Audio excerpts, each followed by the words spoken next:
ধৰি দিছেহি যেহেতু আমাৰ ৰংচালগাঁৱৰ একতা আৰু সহযোগিতাৰ প্ৰতিচ্ছবিৰূপে আমাৰ গাঁৱৰ সকলো ৰাইজে একতা আৰু সহযোগিতাৰে ৩৫টা বৰ্ষত আজি বিহু আদৰণিখনত অনুষ্ঠিত কৰিবলৈ সক্ষম হৈছে আৰু অনাগত ভৱিষ্যতৰ দিনলৈ আমাৰ সকলো ৰংচালবাসী ৰাইজে এই অনুষ্ঠানটি চিৰযুগমীয়া কৰি ৰাখিব বুলি আমাৰ বিশ্বাস। ৰেডি দাদা, আপোনালোকৰ যিটো বিহু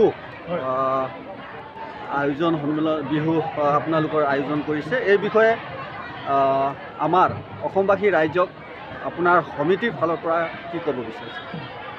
জয়তে 32 সংখ্যক ৰঙালী বিহু আদৰণি আজি এই অনুষ্ঠানৰ জৰিয়তে সমগ্ৰ মঞ্চৰ সন্মুখত থকা গাড়ী আৰু বাইকসমূহ আঁতৰাই নিবলৈ অনুৰোধ জনোৱা হৈছে।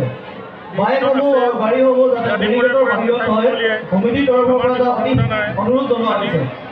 32 সংখ্যক বিহুৰ আমি আদৰণি উদযাপন কৰিবলৈ লৈছোঁ, কিয়নো ইয়াৰ আগতে আমাৰ 32টা বছৰে এক পৰম্পৰাৰ দৰে আমি প্ৰত্যেক বহাগৰ 1 তাৰিখৰ দিনা বহাগী আদৰণি আমি উদযাপন কৰি আহিছোঁ আৰু সেই পৰম্পৰা ৰাখিয়ে আজি জ্ঞানজ্যোতি পুথিভঁৰালৰ প্ৰাংগণত 32 সংখ্যক ৰঙালী বিহুৰ আদৰণি এই অনুষ্ঠানভাগী কৰা হৈছে আৰু আমি ইয়াত এদিনীয়া কাৰ্যসূচী ৰাখিছোঁ।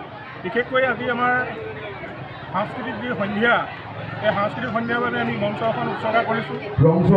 জনশিল্পী আয়োজন কৰা 32 সংখ্যক ৰঙালী বিহু আদৰণি অনুষ্ঠান তেওঁ গোটেই জীৱন গান গাই গ'ল, আগবঢ়াই দিব ধন্যবাদ জ্ঞাপন কৰিছোঁ।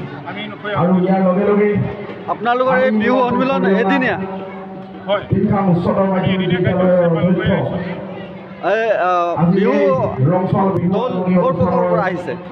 বিহুৰ দলীয়া নাচিব সাংস্কৃতিক সন্ধিয়াৰ উদ্যোগ হিচাপে আমি নিমন্ত্ৰণ জনাইছিলোঁ